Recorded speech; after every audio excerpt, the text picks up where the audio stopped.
and I work for Common Spirit Health. I cover hospitals in North Dakota and Minnesota. So let me go ahead and share my screen, and then we can jump right in.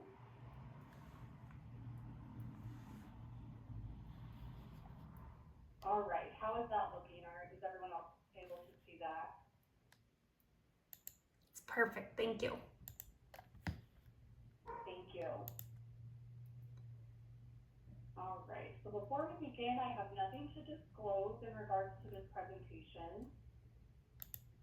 As far as our learning objectives, we, at the completion of the activity, will be able to identify risk factors for colonization, discuss the difference between colonization and contamination. We'll review some common scenarios where colonization can be mistaken for infection and some strategies to differentiate between the two. And then finally, we'll utilize some practice guidelines and current literature to make antimicrobial recommendations in these scenarios. I did want to share how I organized this presentation, so we'll start out with a brief discussion on colonization and contamination.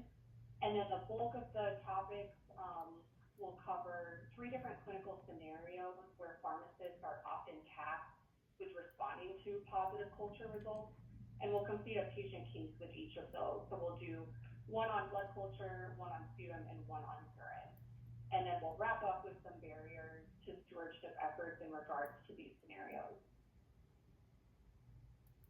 I did want to start with this disclaimer that this topic we're discussing today is definitely a gray area, much like a lot of topics in infectious disease. It's something that can be frustrating, but also keeps it interesting. Often there's no one right or wrong answer, and it really heavily relies on clinical judgment. So with any patient case, if you pulled 5 different IV providers, you might get 5 different treatment courses, and they're all correct in their own way. So it's just something to keep in mind. We're not talking about black and white scenarios here. This topic definitely lives in that gray area. So try and keep that in mind as we're going through the different scenarios. Okay, starting off with just kind of the most basic explanation of colonization versus infection. So with colonization, well, with both of these scenarios, we're talking about bacteria being present in a host. But with colonization, the organism is there, but it's not pathogenic. It's not causing any sort of immune response, and it doesn't require treatment with antibiotics. With an acute infection, that organism is pathogenic. You'll see that your patient has some sort of immune response. They've got a fever, or they've got leukocytosis, or hemodynamic instability. And then you do require treatment with antibiotics in order to get better. So what is the point of being able to differentiate between the two? Why is that something that we need to be able to do?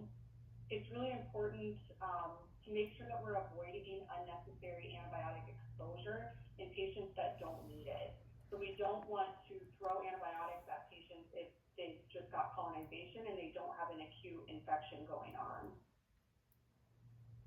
We know that unnecessary antibiotic usage can lead to increased drug resistance. It can also increase our costs. So oftentimes large portions of hospital pharmacy budgets are dedicated to antimicrobial spend, and there have been studies looking at this that find up to half of antimicrobial use is actually inappropriate in some way. So there's definitely some room for improvement there. It can also lead to prolonged hospital stays, and last but certainly not least, unwanted side effects. We know that antibiotics are not benign medications. They come with a lot of risks and toxicities, and so we don't want to unnecessarily expose patients to those risks. So we need to be able to determine, do they truly need to be treated? A lot of the discussion today will focus around reacting to positive cultures, and if you only take away one statement from this whole presentation, I want it to be this first bullet point here that says a positive culture does not equal infection. It can equal an infection, but you need more information. The positive culture itself doesn't tell you enough. The differentiation of a contaminant or a colonizer from a true pathogen that's causing causing disease is going to be based on clinical and microbiological factors. We really have to consider the clinical significance of the culture. So how was this obtained? Is this an ideal, reliable specimen? What is the normal flora that we might expect to see from that collection site? And probably most importantly, we have to ask, how is our patient doing clinically? Does it seem like they have an infection that needs to be treated or not? When we say normal flora, what do we mean by that? That's the bacteria that you would expect to be present at different sites of the body. We know that our bodies are covered with bacteria inside and outside. Just because it's there doesn't mean it's causing an acute infection all the time. And patients' normal flora can differ. It's determined by a variety of factors listed there, and then it also does differ depending on the site of the body. So this graphic kind of breaks down what the normal flora is for different body systems. I'll call out just a few examples that we see quite often. So on our skin, we know that we've got tons of coag-negative staph, Staph aureus, Corynebacterium. In our respiratory tract, we've got our typical pneumonia pathogens, Haemophilus, Moraxella, Neisseria, Strep pneumo, Strep viridans. In our bowel, we've got more of the gram-negative, Enterococcus, Candida species, anaerobes. So this is kind of a breakdown of what we would expect to see at those different body systems. So what is colonization? Again, it's just the presence of bacteria, but it doesn't necessarily mean it's causing an infection. And the way that this happens is pathogens have tissue adherence mechanisms, so they can attach to different tissues that are in contact with the external environment. If you think about your urogenital tract, digestive, respiratory tract, conjunctiva, these are all exposed to the external environment. And colonization can then be found on any culture that's not directly from a sterile site. So most commonly we see this with urine, sputum, and wound cultures. And then our sterile sites cannot be colonized. So that's going to be our blood and our cerebrospinal fluid. These can certainly be contaminated, and we'll talk about the difference in a few slides, but they can't be colonized because they're not exposed to the external environment. So any pathogens that are recovered from the blood or cerebrospinal fluid really should be treated as pathogenic, but we'll get more into that discussion in a bit here. There are some factors that increase the risk of having colonization, and that's going to be anything that makes moving from outside to the inside of the body easier. So any sort of catheters or endotracheal tubes, surgical drains, again, think of anything that is exposed to the external environment. Also prior infections, so it's really important to look at a patient's culture history when you're determining what empiric antibiotics to use for them. And then also prior antibiotic use can affect this as well. So I do want to differentiate between colonization versus contamination because sometimes these are used interchangeably, but they are very different. So again, colonization is the presence of bacteria without causing active disease. It really refers to the host. The host itself is colonized. A common example of this would be yeast in the sputum. Our respiratory tracts are all colonized with Candida species. So when we get a sputum culture back that's growing Candida, it's not a common cause of pneumonia. It doesn't typically require treatment, and we'll actually talk about that more in depth later on. But that's kind of a common example that we see of colonization. It's there, but it's not causing the disease. With contamination, it's the presence of bacterial growth on a culture where it shouldn't be. So contamination is really talking about the culture itself as opposed to the host. A common example of this would be like a coag-negative staph that's in a blood culture. Super common to have that just based on the way that the blood is collected and then handling it in the lab. We've got coag-negative staph, again, all over our skin, so it's a super common skin contaminant. That brings us to specimen management. Poor quality specimens really should be rejected, and micro lab helps out with this a ton. One example you've probably seen before is when a sputum culture is collected, but all the patient is really able to get up is some saliva. So then that gets sent off to lab. Lab is able to tell that it's not a high quality specimen. They don't want to report the whole list of organisms that might be present in the saliva because that's not helpful in determining what's causing a patient's pneumonia. So throwing out any poor quality specimens is important. With wound cultures, a swab is not a specimen of choice. If you're just doing a superficial swab, you can pick up a lot of that normal skin flora. So we really want to have actual tissue, aspirates, or fluids, especially if there's any sort of surgery that's performed. That would be a much more reliable specimen. Providers really shouldn't demand reporting of everything that grows. Again, I want to call out sputum culture because it's a good example of this. A lot of the time, you'll have maybe one organism that they identified, and then they'll say, there's also normal flora present. And they don't list out what the 10 different things of normal flora are, because then that's really confusing for providers on where they should focus their antibiotics. So they'll just report that as normal flora. And that kind of helps us to avoid that background noise and focus in on the more pathogenic organisms. Specimens ideally would be collected prior to the administration of antibiotics, of course, and then susceptibility testing should be performed on anything that's clinically significant. So a lot of the time when you do have like a coag-negative staph in a blood culture and it's determined to be just a contaminant, then labs won't fully work up that specimen because it's not clinically relevant.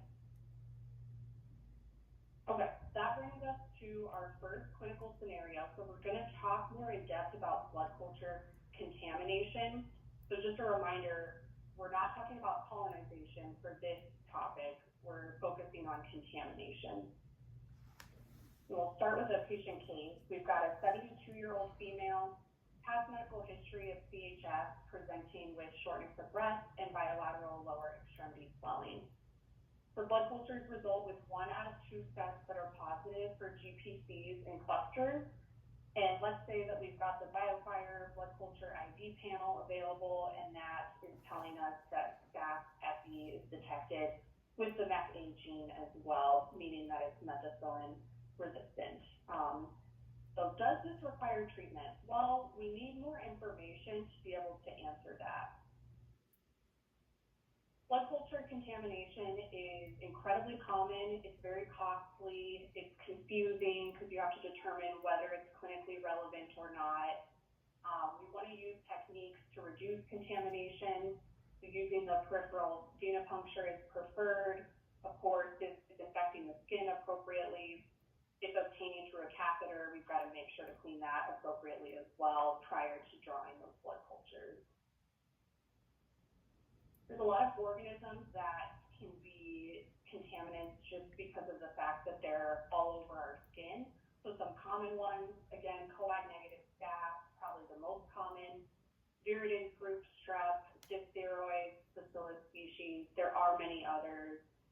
The conundrum here is that these can be pathogenic. So remember, we're talking about a gray area here. There certainly are some clinically relevant viridin group strep bacteremias. There's clinically relevant coag-negative staph bacteremia. So just because it's a common contaminant doesn't mean it's always a contaminant. So again, we need a lot more info before we can determine whether or not it needs to be treated. Catheter contamination is also common just because it's easy to have migration of those skin organisms at the insertion site. They can also become directly contaminated by contact with hands or just the external environment. And they can also become seeded from another area of infection. I do want to focus this conversation on coag-negative staph, so that one's kind of the most common that we see. The major pathogen is staph epidermidis or staph epi, but there are over 40 recognized species of coag-negative staph, so there's lots and lots that can show up. Many of these strains have the propensity to produce biofilms, so they're very sticky and clumpy, and they like to adhere to foreign bodies, and typically they are methicillin resistant.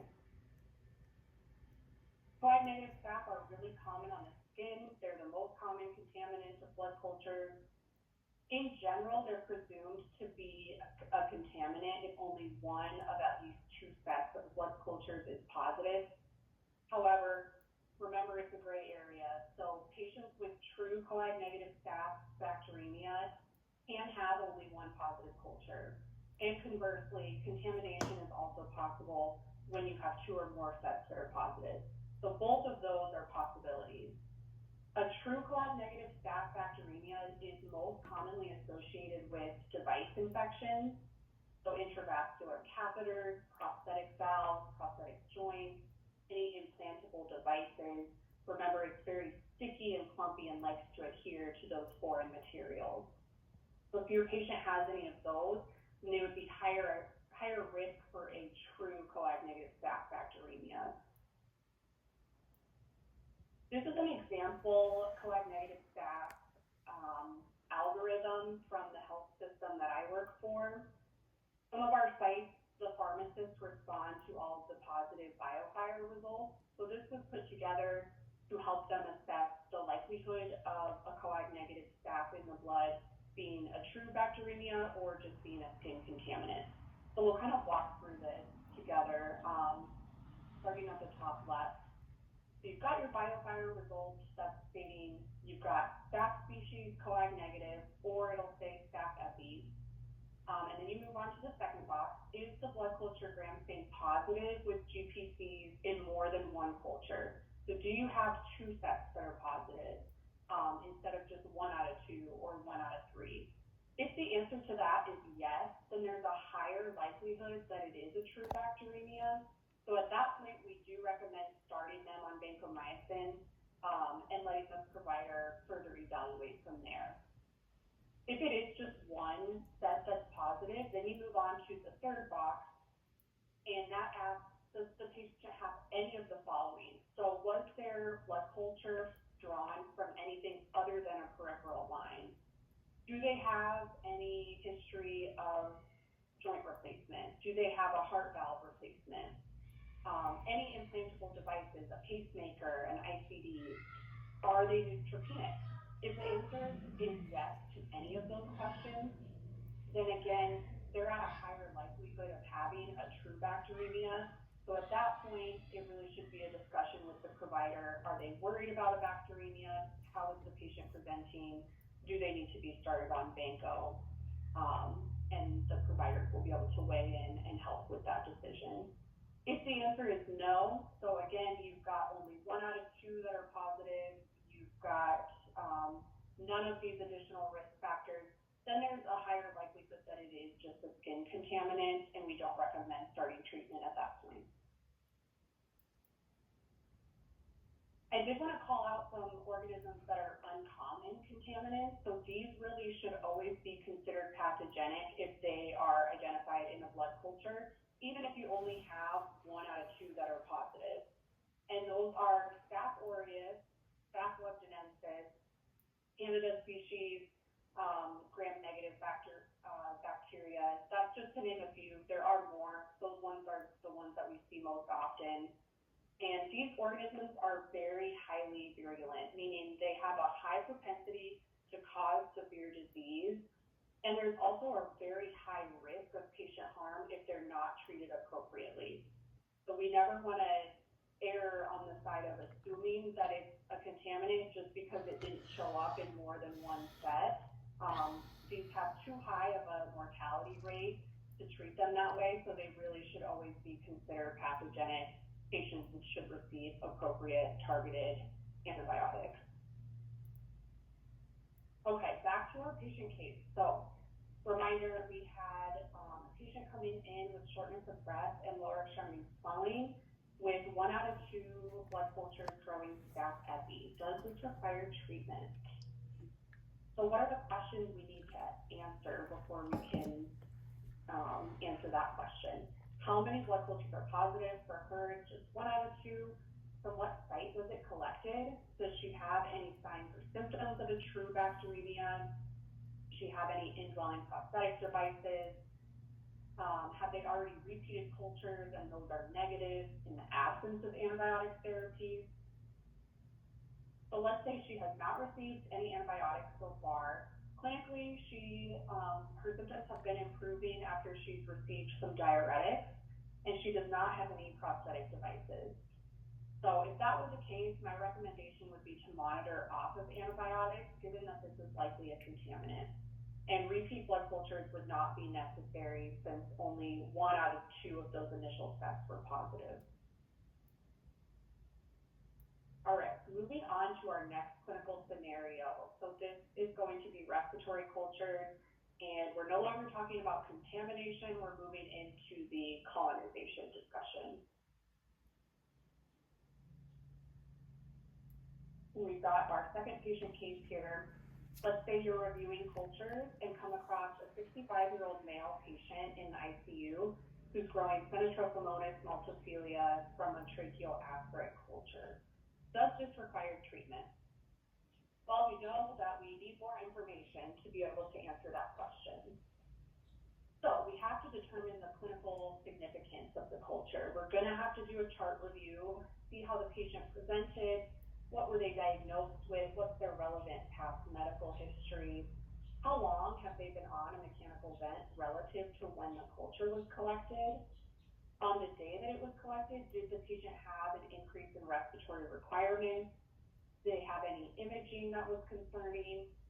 Any other signs of an infection, fever, bite count?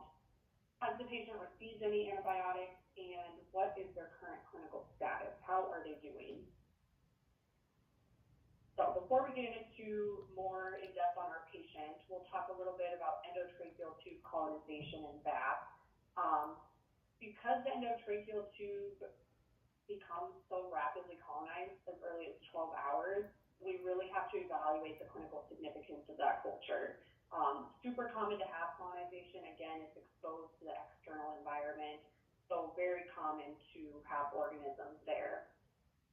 Per the IDSA guidelines, a diagnosis of VAP is defined as new or progressive lung infiltrate plus clinical features. So a new onset of fever, purulent endotracheal secretion, leukocytosis or leukopenia, a decline in oxygenation. In the absence of any of those clinical findings of an infection, colonization itself does not require treatment. And not only does it not require treatment, it often persists despite giving antibiotics. And the more you give them antibiotics, that might just lead to the selection of resistant pathogens down the road, making it harder and harder to treat the patient when they do have an active infection. I did want to talk about a few organisms in particular and their relevance in sputum cultures or any type of respiratory culture. So the first one we'll talk about is coag-negative staph. This is just not typically virulent. It has a low propensity to cause disease. And again, because it has that biofilm, it easily adheres to the endotracheal tube, very easily colonizes the airway. So typically does not require treatment. Similarly, Candida in the respiratory cultures, I mentioned this early on, but colonization with Candida species is super common in our respiratory tract. Typically, it should not be treated with systemic antifungal therapy. Growth in respiratory secretions very rarely indicates invasive candidiasis, and fungal pneumonia and a fungal lung abscess is very, very uncommon. It really should only be diagnosed with biopsy-proven evidence. So if there is a concern for a true fungal pneumonia, it's really helpful to have ID consult team on board for those cases, just to make sure that the patient receives the most appropriate workup and management. There are some risk factors for candidiasis, so I did want to call those out. Just to mention a few: lots of prior antibiotic use, if they're immunosuppressed or have malignancy, post-abdominal surgery is common, TPN. So if your patient has multiple risk factors, it's definitely possible, but again, having the presence of Candida in a sputum culture alone is not enough for a diagnosis. So if your patient has these risk factors, probably helpful to have ID on board to really determine the diagnosis and the clinical significance of that Candida. All right, MRSA nasal colonization, this is another one that's very common. Patients can carry the bacteria in their nose without having any signs or symptoms of illness. Over the last decade, hospitals have really made efforts to decrease healthcare-associated infections with MRSA through lots of nasal screening, using contact precautions and appropriate hand hygiene. And the MRSA nasal tests themselves are often utilized as a stewardship tool, mostly to de-escalate anti-MRSA antibiotics that are used in pneumonia cases. So I want to talk about the negative and positive predictive value of the nasal PCR test. The negative predictive value is very, very high for lots of infection types, but especially for respiratory infections. It's shown to have a negative predictive value greater than 95%, meaning that if it is negative, there's a very, very low likelihood that the patient has an MRSA infection. Conversely, the positive predictive value is much lower. At best, it's got around a 50% positive predictive value. So what that tells us is if we have a positive test, the patient's colonized with MRSA, but they're not necessarily acutely infected with it. So you really have to have further evaluation of the patient to determine the clinical significance of it. In the setting of pneumonia, when we get a negative MRSA NAIRS test, we recommend discontinuing MRSA coverage, just given that it has been shown to have such a high negative predictive value. And then again, if you get that positive test, we really recommend utilizing other culture data, other labs to determine, patient history, to determine the need for MRSA coverage, just given that low positive predictive value. If you have a sputum culture and MRSA does not grow, the NAIRS test is really just telling you that the patient is colonized, but MRSA might not be the causative pathogen of their current illness. So you don't want to miss other organisms by just focusing on that positive MRSA NAIRS. Okay, back to patient case number 2. Our gentleman who is growing Pseudomonas from his tracheal aspirate. Does this require treatment? Knowing what we know now, we've got to find out a little bit more information about this specific patient. So let's say that he came in with hypoxic respiratory failure secondary to a CHF exacerbation. In the ED, he received a dose of ceftriaxone and thru, rapidly decompensated, was intubated, admitted to the ICU. His imaging and clinical presentation was most consistent with CHF, so no further antibiotics were given. On day 2 of mechanical ventilation, he had a Tmax of 100.1 with no other relevant changes. So at that point, a tracheal aspirate culture was collected.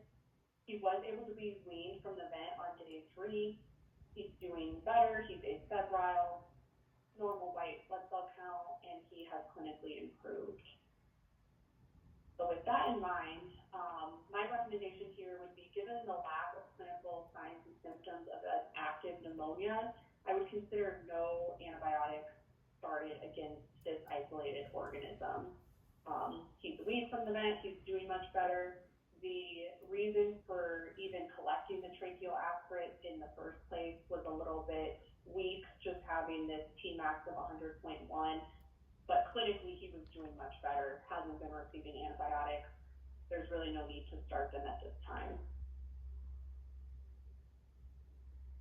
Some key points for respiratory cultures: coag-negative staph and Candida species in the sputum typically represent colonization, very rarely require treatment. MRSA nasal PCR testing, again, has a very high negative predictive value, but a low positive predictive value.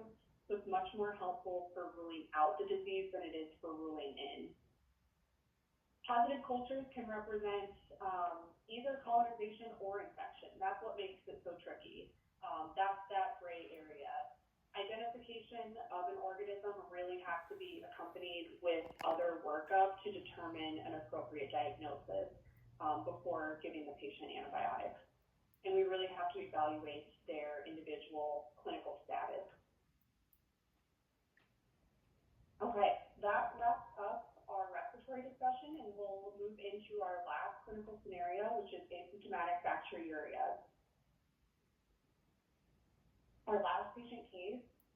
is an 83-year-old female who's admitted to the hospital for treatment of community-acquired pneumonia. She just started on ceftriaxone and thru, and among her initial workup was a UA that reflects to a culture, and that urine culture is now growing ESBL E. coli. Does this require treatment? So hopefully by this point we're all on the same page. We know that we need more info to be able to answer that question. Asymptomatic bacteriuria, or ASB as I'll refer to it, is the presence of bacteria in the urine in the absence of signs and symptoms attributable to a UTI.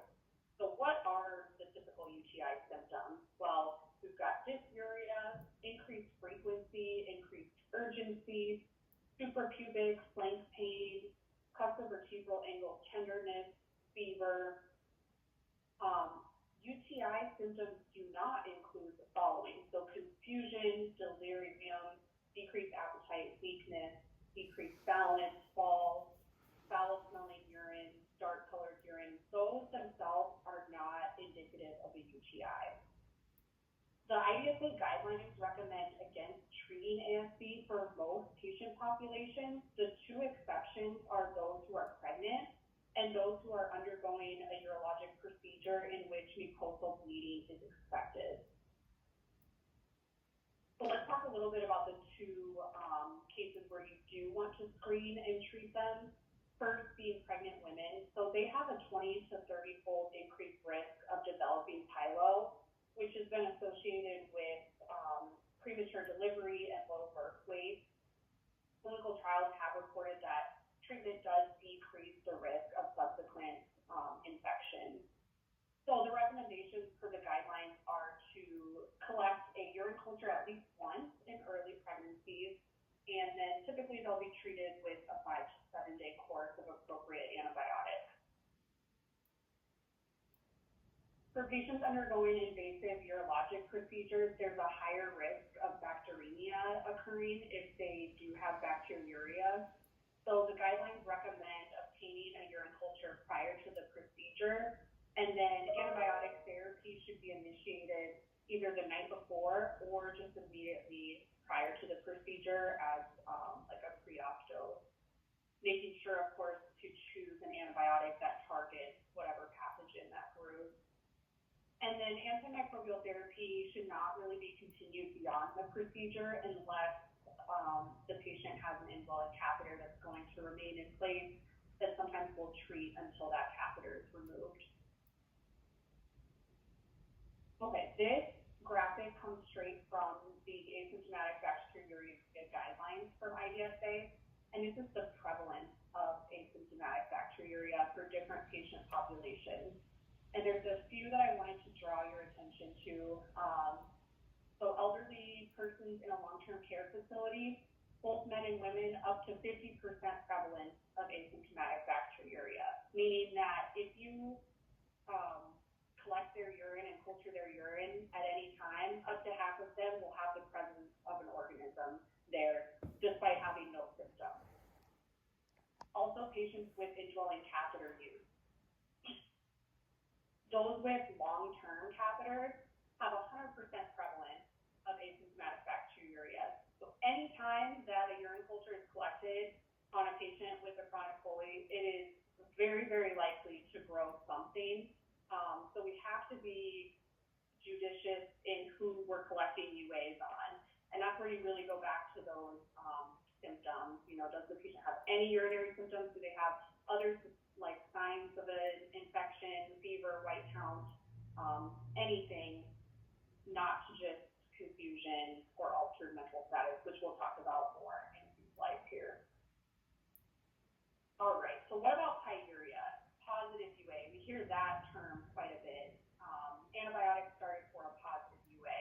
Well, the presence of pyuria or white blood cells in the urine is really just evidence of inflammation in the GU tract, which can be associated with non-infectious causes. Interstitial nephritis, catheters, sexually transmitted diseases, but it's not an indication for antimicrobial treatment. It's got a very low sensitivity and specificity, so a positive UA is really not enough for a UTI diagnosis. You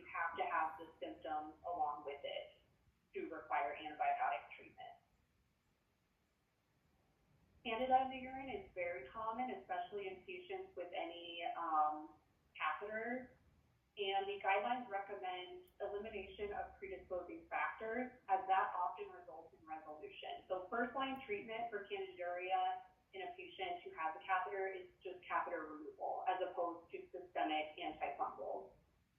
Treatment's really not recommended unless they're at high risk of dissemination. So neutropenic patients, infants with low birth weight, or patients who will undergo urologic manipulation. If you do have a patient who is symptomatic, so if they've got, the symptoms we talked about in earlier slides, or fever, elevated white count, oral fluconazole is first line for candidiuria. The echinocandins and voriconazole don't achieve very high urine concentrations, so those are not ideal agents to use. And for patients who are symptomatic, we really should be doing imaging to rule out a fungal abscess, as that would require further surgical intervention.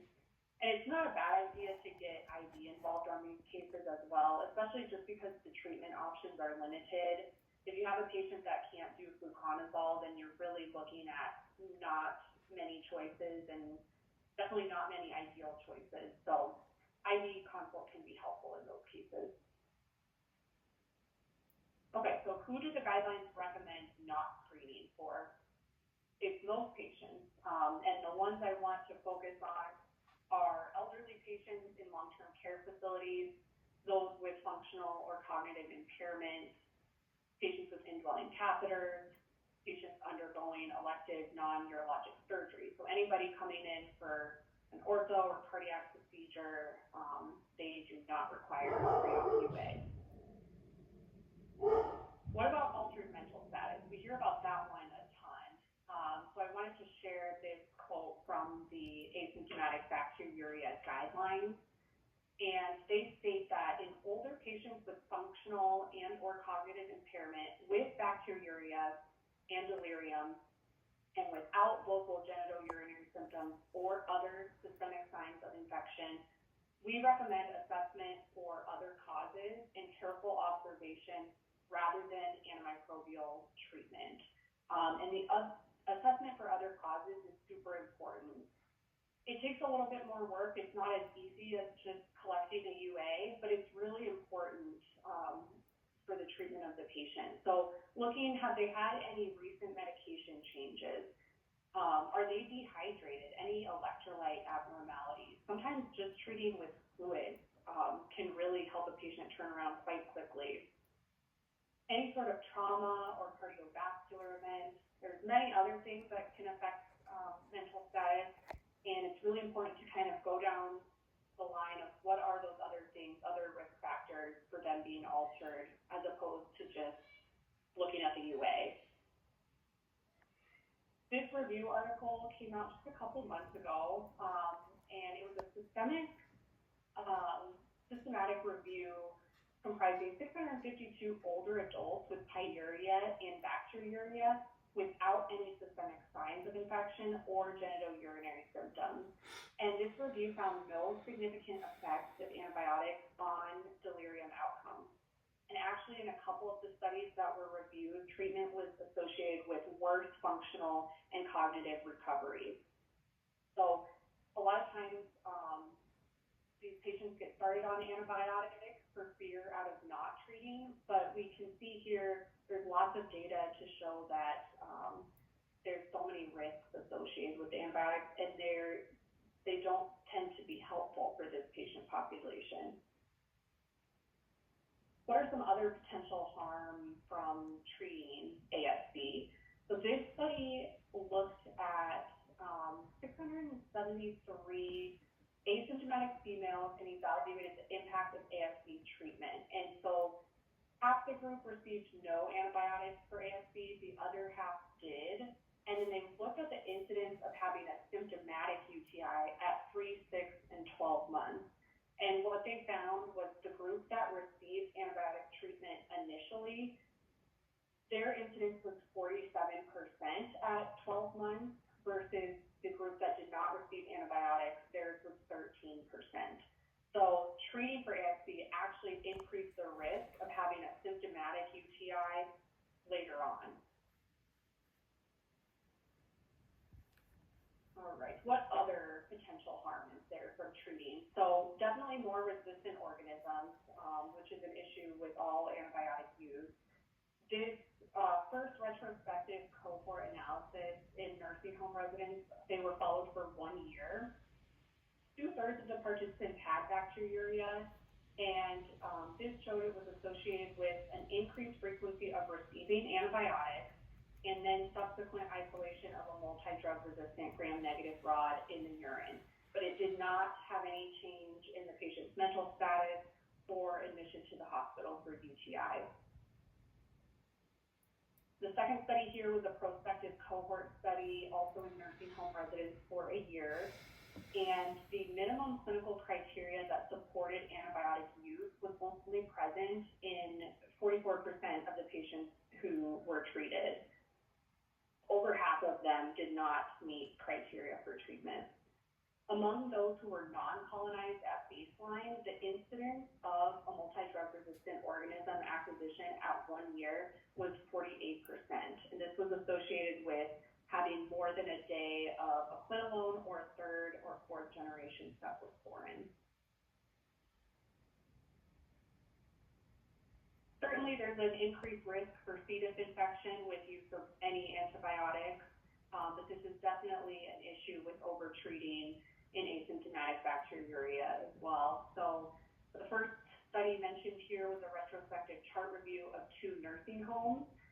41% of patients with ASB were treated with antibiotics, and those patients were 8.5 times more likely to develop C. diff infection within just 3 months.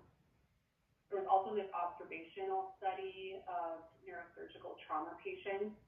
19% of the ASB group received antibiotics, and the incidence of C. diff was more than doubled in the treatment group versus the non-treatment group. Okay, back to our patient case.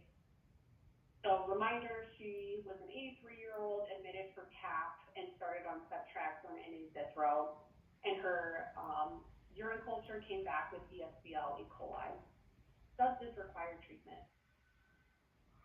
Let's say the patient is not experiencing any urinary symptoms and her respiratory symptoms are improving on her current antibiotic regimen.